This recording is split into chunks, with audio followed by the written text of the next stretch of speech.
बुलेटिनच्या सुरुवातीलाच महत्त्वाच्या घडामोडी पाहणार आहोत, कारण पाकिस्तानने भारताच्या शहरांवरती आणि नागरिकांवरती हल्ले केलेले आहेत आणि अर्थातच या संदर्भातली माहिती देण्यासाठी परराष्ट्र मंत्रालय आणि संरक्षण मंत्रालय आज एक संयुक्त पत्रकार परिषद घेईल। संध्याकाळी 5:30 वाजता ही पत्रकार परिषद पार पडेल।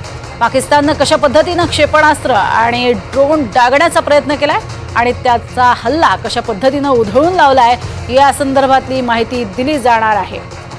एक महत्त्वाची पत्रकार परिषद आज पार पडणार आहे संध्याकाळी 5:30 वाजता। अधिक माहिती घेऊयात रामराजे शिंदे यांच्याकडनं। रामराजे, काय अधिक माहिती?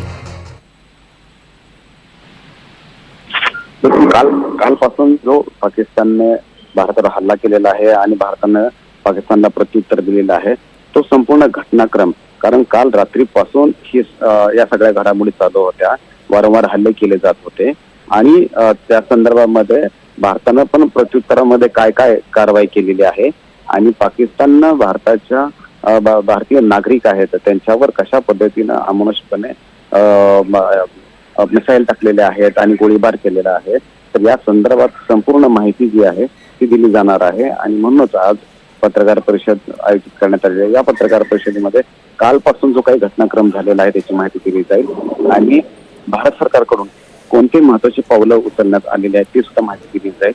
आणि जे सांगण्यात येत होतं की पाकिस्तानच्या एअरक्राफ्टला आपण पाडलेला आहे, भारतानं पाडलेला आहे आणि एका पाकिस्तानी पायलटला सुद्धा ताब्यात घेतलेला आहे। मग त्या संदर्भामध्ये सुद्धा आजच्या या पत्रकार परिषदेमध्ये उलगडा होऊ शकतो की जिवंत पाकिस्तानचा नागरिक आणि पायलट जो आहे तो भारताच्या ताब्यात मिळालेला आहे का। त्यामुळे आजची पत्रकार परिषद अतिशय महत्त्वाची असणार आहे की जल, थल आणि वायू या तिन्ही स्तरावर भारताने कशा पद्धतीने पाकिस्तानचे हल्ले जे थोपवलेले आहेत त्या संदर्भामध्ये आज माहिती मिळेल। नक्कीच, तुर्तास धन्यवाद या संपूर्ण माहितीसाठी। तर कशा पद्धतीने तिन्ही दलांकडनं हल्ले परतवून लावलेले आहेत या संदर्भातली माहिती दिली जाईल आणि कुठे कुठे हल्ल्याची शक्यता आहे, त्याची काय खबरदारी घेतली जाते या सगळ्या संदर्भातली माहिती ही आता भारताकडनं या पत्रकार परिषदेतनं दिली जाईल।